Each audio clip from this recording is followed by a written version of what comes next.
일어나라. 함께 가자를 해야죠. 일어나라. 일어나라. 지난주에는 우리 남자분들이 좀 힘든 시간을 가지지 않았을까 저는 그렇게 생각해 보았습니다. 저도 저희 집사람이 어떤 질문 공세에 좀 시달리게 되었는데요. 그 질문이 이제 뭐 이런 것이었습니다. 어떤 사람은 자기가 사랑하는 일을 얻기 위하여 하루에 계란 하나, 토마토 하나 먹으면서 그렇게 하는 사람도 있었는데 당신은 나랑 결혼하기 위해서 무엇을 굶어봤냐? 제가 무슨 말 하는지 모르는 분들은 지난주 온전함 기도회 화요일을 들어보시기 바랍니다. 네. 별로 다 안 들어보신 분들이 많은 이 이야기가 진행이 잘 안 되네. 모 집사님이 자기가 사랑하는 이와 결혼하기 위해서 하루에 계란 하나, 토마토 하나만 먹고 살을 완전히 빼서 방위로 들어가가지고 그래서 사랑하는 이와 결혼할 수 있게 되었다라는 로미오와 줄리엣을 능가하는 그런 사랑의 이야기였습니다. 순동과 미선의 사랑의 이야기였습니다. 뭐 이까지 제가 이야기를 해야 되겠습니까? 와, 이 로미오와 줄리엣, 솔로몬과 술람미 여인을 능가하는 저는 이야기다. 제가 월요일 날 설교를 했고 그 집사님은 화요일 날 설교를 그것도 온라인으로 했는데요. 저보다 그 집사님 설교의 조회수가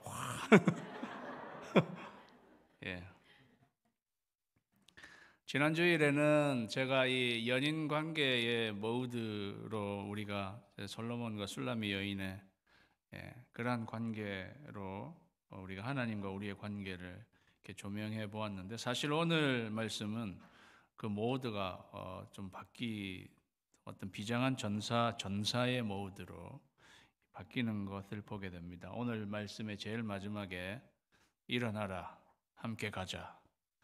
비장한 어떤 각오로 말씀하시는 예수님의 말씀을 듣게 되는데요. 지난주에 제가 말씀드릴 때 솔로몬이 작은 산을 넘어서 술람미 여인에게로 오는 그러한 모습을 통해서 제가 갈보리 언덕을 넘어오시는 예수님의 이야기를 이렇게 빗대어서 했었는데요. 어떻게 보면 갈보리 언덕을 넘어오시기 전에 예수님은 겟세마네 동산에서 오늘 기도하는 그러한 시간이 있었다는 것을 우리에게 이야기해 주고 있습니다. 32절에 보면 겟세마네라 하는 곳에 이르러 예수님은 제자들에게 내가 기도할 동안에 너희는 여기 앉아 있으라 하고 부탁했습니다. 저는 겟세마네 동산 우리가 잘 알고 있는데 겟세마네를 볼 때마다 괘씸하네 이런 말이 생각해요.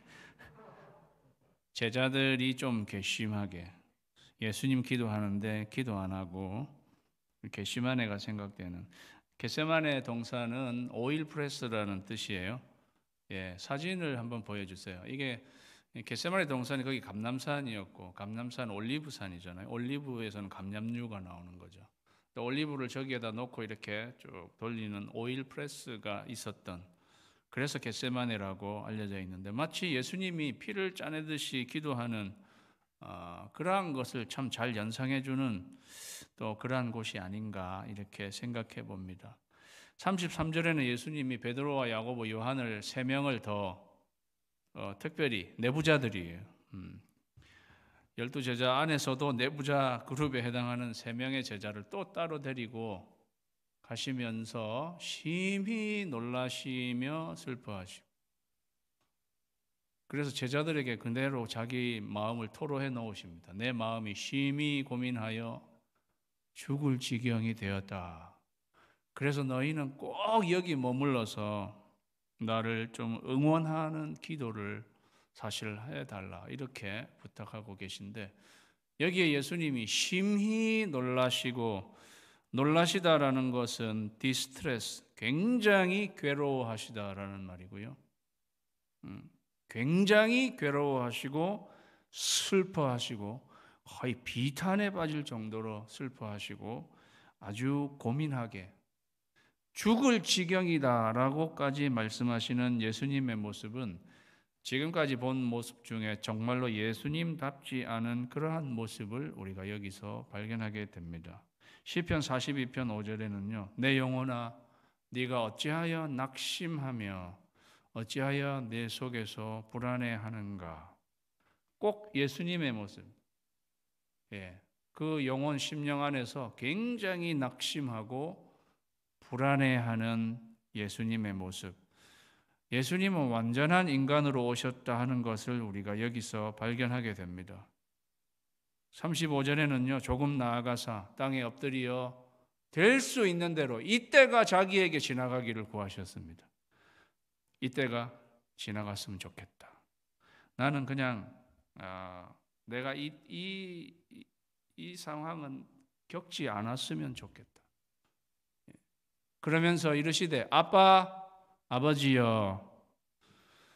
여기 아빠는 아람어입니다. 한국말이 아니고 많은 분들이 여기서 한국말로 생각해서 예수님이 하나님 아버지께도 마치 아이들이 데디라고 부르듯이 아빠라고 불렀던 우리말이 아니고요. 공교롭게도 아람어 ABBA 아빠, 아람어의 아빠는 father, 아버지예요.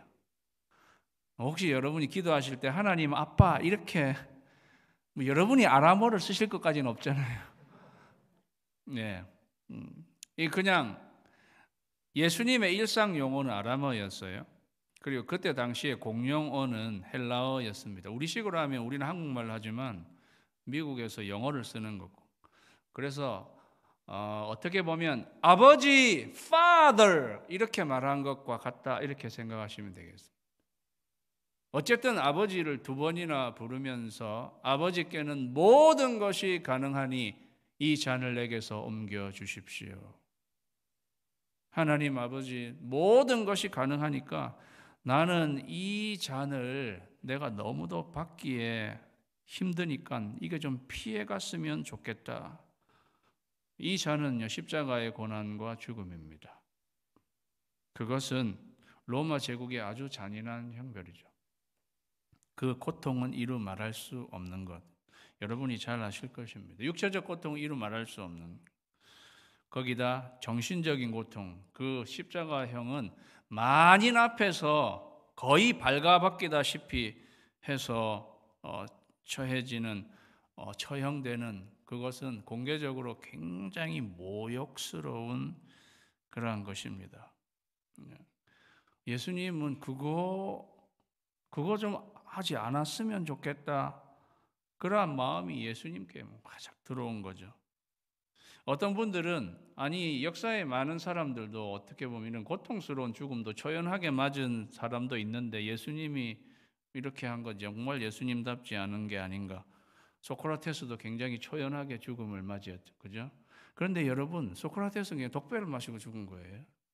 그거하고 십자가에 이러한 고통을 당하면서 정신적인 고통을 당하면서 십자가를 지는 거하고는 또 차원은 완전히 다른 거죠.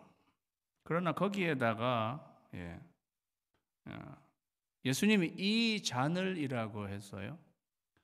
이 잔을 그냥 내가 이 십자가의 죽음을 면하게 해 주십시오. 이렇게 표현하지 않고 이 잔이 내게서 지나가게. 이 잔은 어떤 잔입니까? 시편 75편 8절에 이 잔에 대해서 여호와의 손에 잔이 있어 술 거품이 일어나는도다 속에 섞은 것이 가득한 그 잔을 하나님이 쏟아내시니 실로 그 찌꺼기까지도 땅의 모든 악인이 기울여 마시리로다 이렇게 되어 있습니다. 예수님이 말한 이 잔은 진노의 잔입니다. 하나님의 진노의 잔. 모든 악인이 다, 그러니까 악인들이 마셔야 하는, 조금도 그 찌꺼기라도 전부 악인들이 마셔야 하는 하나님의 진노의 잔, 예수님이 마셔야 하는 거예요. 예수님은 우리의 모든 죄를 자기에게로 다 가져가셔서 자기가 죄인이 되셨습니다. 예수님은 그냥 죄인의 누명을 쓴 정도가 아닙니다. 자기가 우리의 모든 죄를 자기가 다 가지고 자기에게로 가져오게 해서 자기가 죄가 되셨습니다. 하나님이 죄를 알지도 못하신 자로 너희를 대신하여 죄를 삼으신 것은 너희로 하나님의 의가 되게 하려 하심이라. 고린도서 5장 21절. 하나님이 죄를 알지도 못하는, 아예 죄 자체를 알지 못하는 그의 아들로 하여금 너희를 위해서 죄로 삼으셨다 그랬어요. 그거예요. 악인들이 마셔야 할 모든 그 진노를 예수님에게로, 예수님이 그 악인들의 죄인들의 죄를 자기에게로 다 가져오신 다음에 자기가 완전 죄인이 되신 거죠.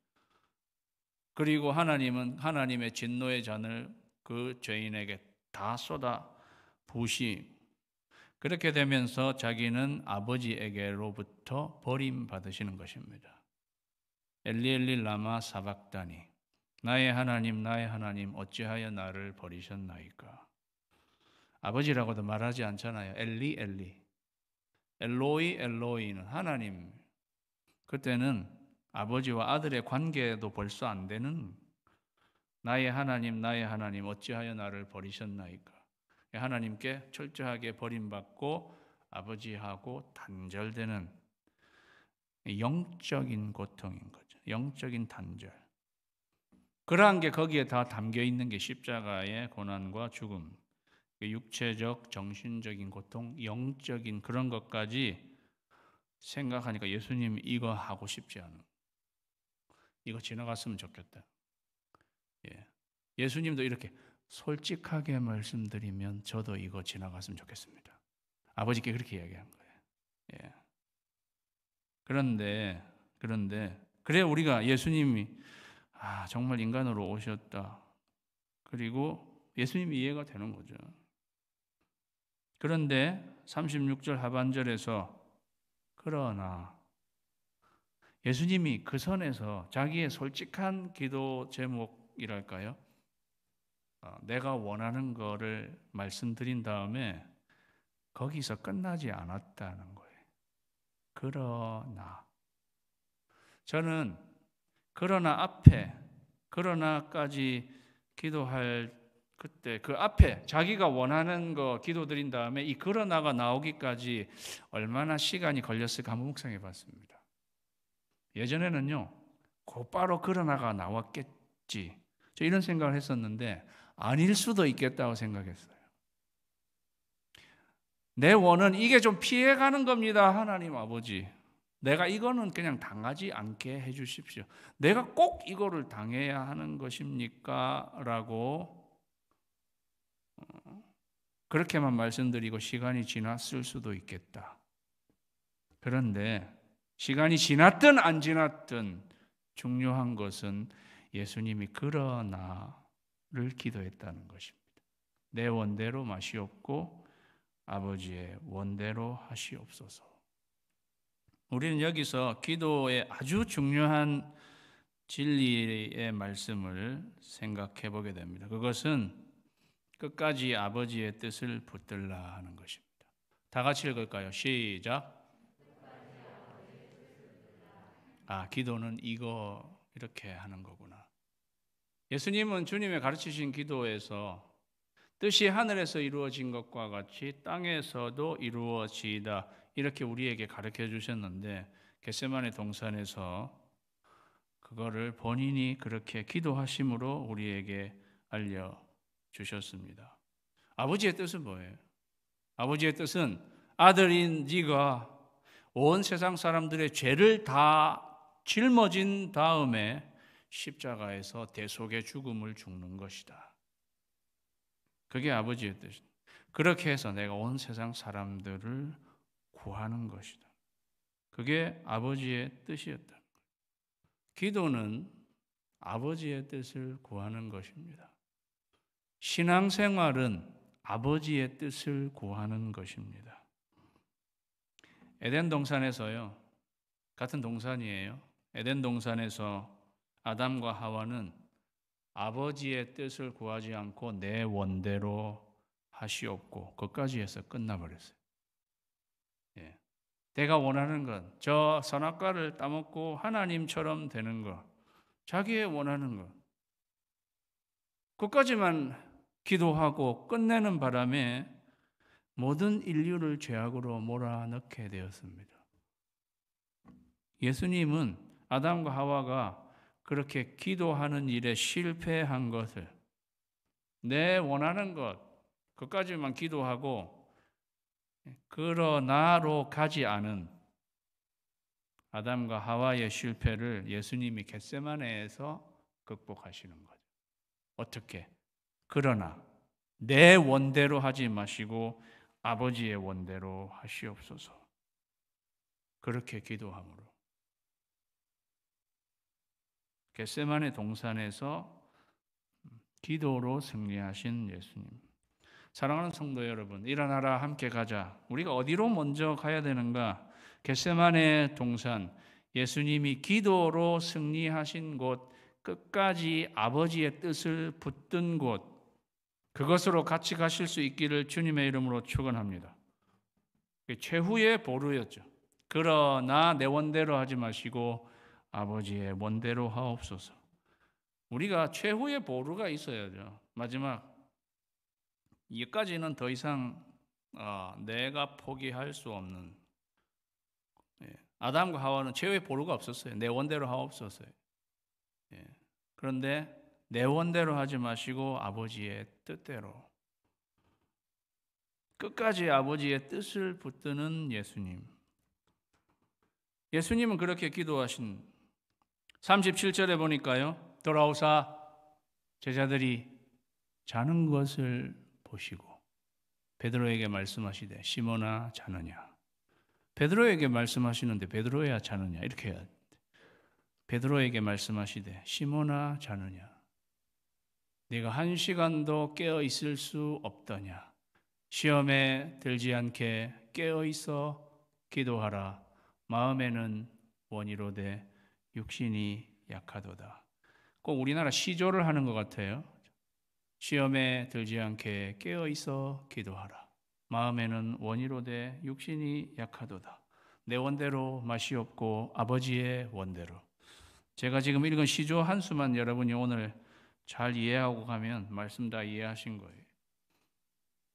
제자들이 왔는데 제자들이 다 자고 있는 것입니다. 여러분, 이날은요 6월절이에요. 6월절. 이스라엘 백성의 이 날은 목요일 저녁으로 추정되는 이날은 6월절입니다. 그 옛날 6월절은요 어떻게 보내야 되느냐. 출애굽기 12장 42절에 보면, 이게 세번역 성경으로 읽으면 그날 밤에 이스라엘의 처음 6월절, 이스라엘이 애굽에서 나올 때 그날 밤에 주님께서 그들을 이집트 땅에서 이끌어내시려고 밤을 새우면서 지켜주셨으므로 그 밤은 주님의 밤이 되었고 이스라엘 자손이 대대로 밤새워 지켜야 하는 밤이 되었다. 이게 6월절의 밤이에요. 이스라엘 백성들은 6월 첫 번째 6월절 날 하나님께서 밤새도록, 그들이 밤중에 나왔잖아요.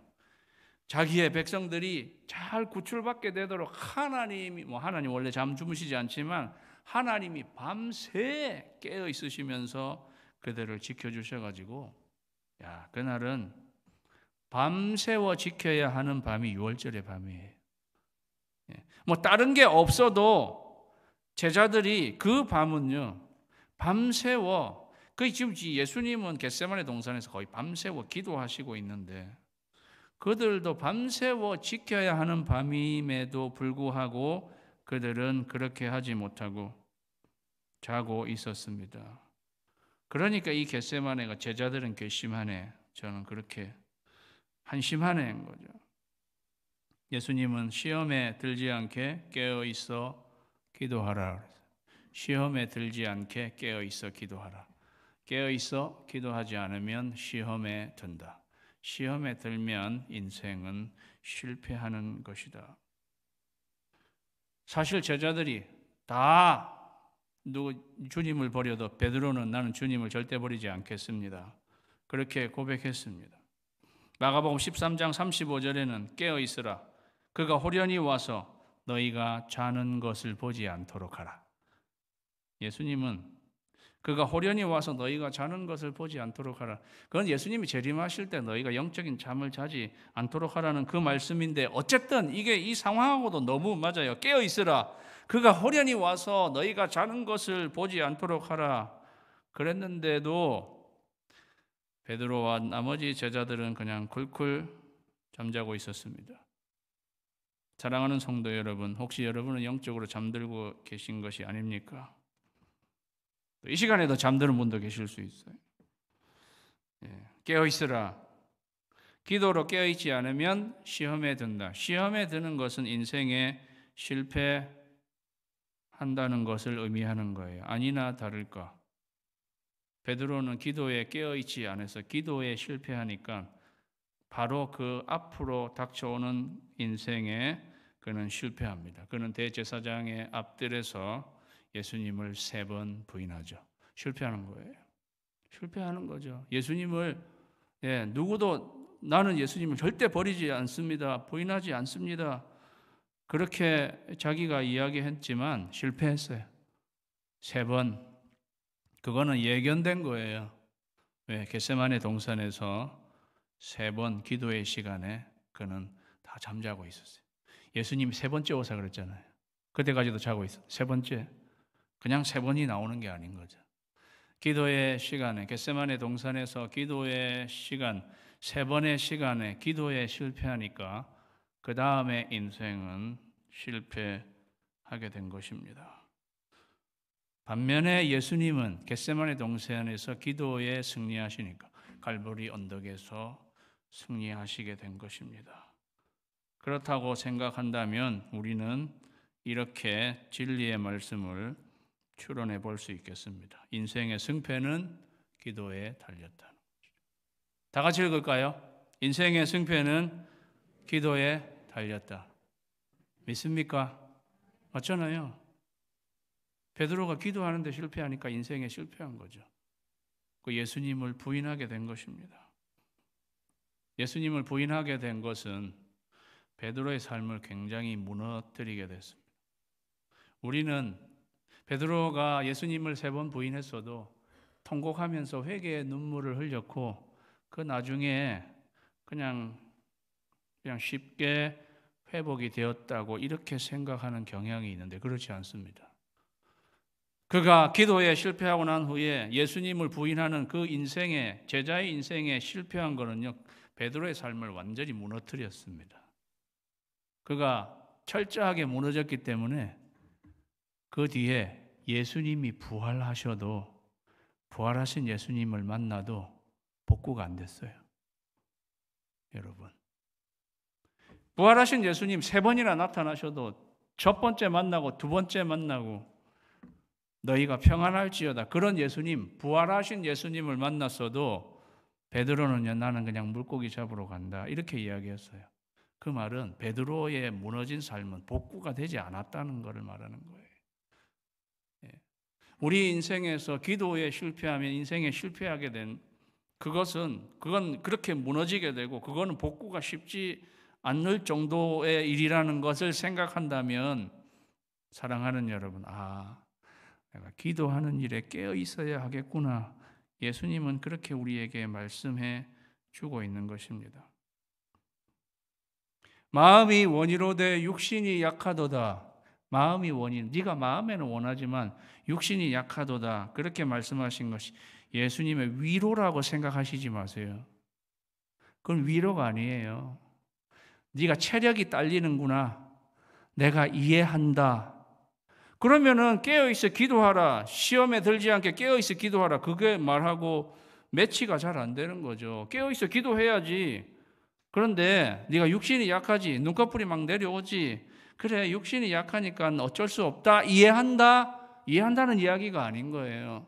아무리 육신이 피고하고 그렇더라도 네 지금 상황을 생각해 보면 너희의 스승은 이제 십자가에 잡혀 돌아가게 되는 이 절대절명의 상황에서는 네 육신이 아무리 피곤하더라도 상황 파악은 좀 해야 되는 거 아니냐? 네 육신이 이 상황은 분별해야 되는 거 아니야? 그리고 적어도 이 상황에서는 1시간은 깨어서 기도해야 되는 거 아니냐? 예수님은 그렇게 사실 다그치시는 거죠. 그래서 사랑하는 여러분, 우리가 육신이 연약하고 피곤하여서 기도하지 못할 때 네가 너무 피곤하지. 육신이 마음이 원이로 돼. 그래도 네가 기도하고자 하는 마음이 있는데 육신이 연약해. 육신이 약하도다. 예수님도 다 이해할 거야. 네가 지금 그렇게 기도 못하고 있는 거라는 마귀의 수에 넘어가지 마세요. 그거는 그때 당시에는 위로가 될지 몰라도 그건 독과 같은 거예요. 그거 다음에 내가 경험하게 되는 거는 내 인생이 완전히 무너져 내리는 것입니다. 그러니까 예수님은 시험에 들지 않게 깨어있어 기도하라고 말씀하신 거죠. 사랑하는 성도 여러분, 마가복음이잖아요. 마가복음. 마가는 예수님의 제자가 아닙니다. 그렇잖아요. 예수님의 제자가 아닌데 이게 마가복음의 본문이에요. 예수님의 제자가 아닌 마가는 어떻게 예수님의 이 스토리를 자세하게 알고 기록하게 되었을까요? 마가는 베드로의 영적인 아들입니다. 그래서 베드로가 내 아들 마가라고 이렇게 표현하는 것을 보게 되는 거죠. 베드로의 영적인 아들이 마가였습니다. 그러니까 마가복음의 많은 이야기들은 자기의 영적인 아버지인 베드로한테 거의 다 들었을 거예요. 여기에 있는 겟세마네 동산의 예수님의 자세한 기도의 내용도 이 기도의 내용을 누가 들어서 이렇게 알고 있단 말입니까? 베드로와 야고보, 요한이 그래도 예수님하고는 제일 근거리에서 예수님이 그래도 기도하는 내용을 이렇게 들어서 베드로가 다 듣고 마가에게 전해준 게 아닐까요? 이 겟세마네 동산의 이 기도의 내용을 마가에게 전해주는 베드로를 생각해 보세요. 그날 예수님은 땀이 피가 되도록 그렇게 기도하셨는데 마가야, 사실 우리는 정말 아무 생각 없이 잠만 자고 있었다. 그 이야기해 주는 거 아니에요? 그대로. 그래서 베드로 전서에 보면 베드로는 이때의 일을 늘 회상하면서 베드로 전서에서 깨어라, 근신하라, 정신을 차리고 기도하라. 우는 마귀가 삼킬 자를 찾는다. 베드로는 이때 일을 추억하면서 그렇게 이야기해 준 것일 것입니다. 사랑하는 성도 여러분, 인생의 승패는요, 기도에 달려 있습니다. 기도에 실패하지 않는 올 한 해가 되시기를 주님의 이름으로 축원합니다. 예수님은 그렇게 3번을 기도하셨어요. 그리고 3번째 오사, 3번째 오셨다는 건 3번을 그렇게 기도하셨다는 거예요. 그들에게 이르시되 이제는 자고 쉬라. 그만 됐다. 때가 왔도다. 보라, 인자가 죄인의 손에 팔리느니라. 이제는 자고 쉬라 그랬어요. 우리말은 이제는 자고 쉬라는데 웬만한 영어 성경은 아직까지 자느냐예요. 그렇게도 해석할 수 있고 이렇게 저렇게 다 해석할 수 있어요. 모든 영어 성경은 아직까지 자느냐? 그런데 이제는 자고 쉬라도 말이 됩니다. 그리고 그만 됐다. It's enough. 예수님이요. 아직도 자냐? 그래 자라. 이렇게 말하는 것 같아요. 그냥 됐거든. 이렇게. 이게 꼭 예수님이 유머를 하시는 것 같아요. 우리말 성경으로 그대로 하면 이 예수님의 이제 십자가에 달려 돌아가시는 이 절대절명의 이 순간에 이 예수님에게서 이 풍자적인 유머러스한 이런 말이 나오더니 자냐? 그래 자라. 됐다 그냥. 어떻게 이 상황에서 이러한 유머러스한 약간 풍자적인 말씀이 나오는가? 이거는요, 예수님이 요 앞에서 심히 고민하고 심히 슬퍼해서 죽을 지경이 되었던 예수님의 모습과 너무도 판이하게 다릅니다. 그렇지 않습니까? 예. 그리고 때가 됐다. 때가 왔다. 그전에는 여기 기도하시기 전에만 해도 이 때라고는 어떻게 하든지 지나갔으면 좋겠다고 말씀하셨던 예수님이 때가 왔다. 일어나라. 함께 가자. 예수님이 기도하시기 전에 예수님의 모습, 지금의 예수님의 모습, 180도로 달라져 보이는 예수님의 태도, 예수님의 마음은요, 이거예요. I'm ready. 나는 이제 완전히 준비됐다 이런 거예요. 우리는 여기서 기도로 무장하면 담대해진다. 그러한 진리의 말씀을 생각해 보게 되겠습니다. 기도로 무장하면 담대해진다.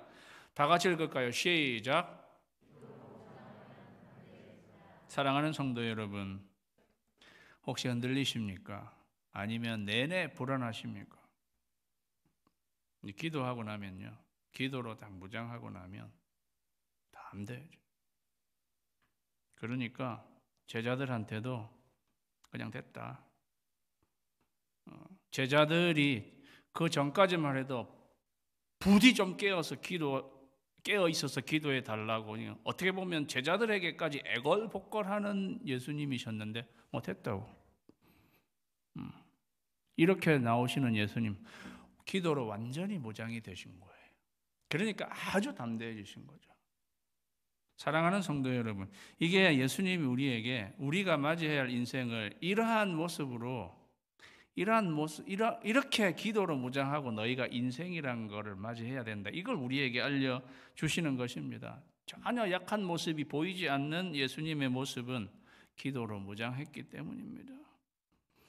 이렇게 기도로 무장된 예수님이 이렇게 담대한 모습을 보이시고요, 이후로도 십자가에 달려서 돌아가시기까지 한 번도 약해지지 않으셨어요. 한 번도 흔들리지 않으셨어요. 담대하게 십자가를 지시는 예수님의 모습을 보게 된다.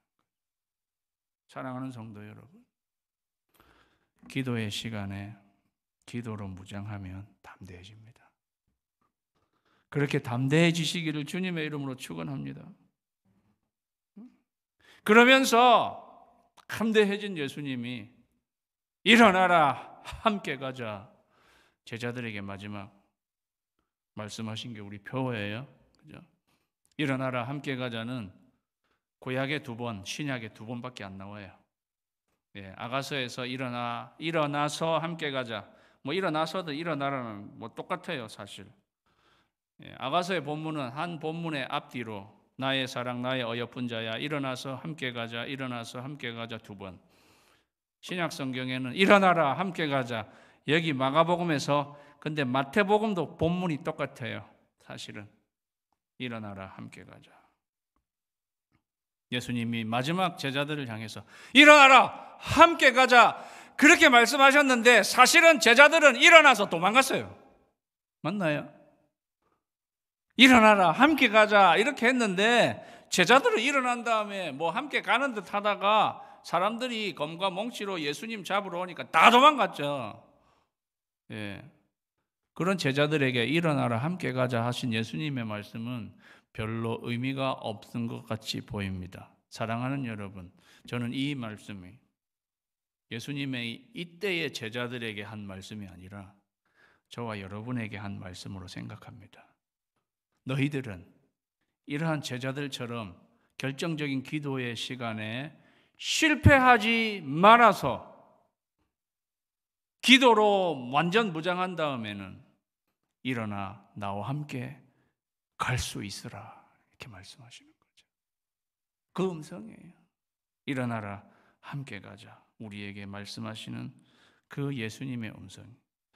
이때 제자들은 실패했지만 저와 여러분은 제자들과 같이 실패하지 않는, 그래서 정말 주님과 함께 일어나서 함께 갈 수 있는 저와 여러분이 되시기를 주님의 이름으로 축원합니다.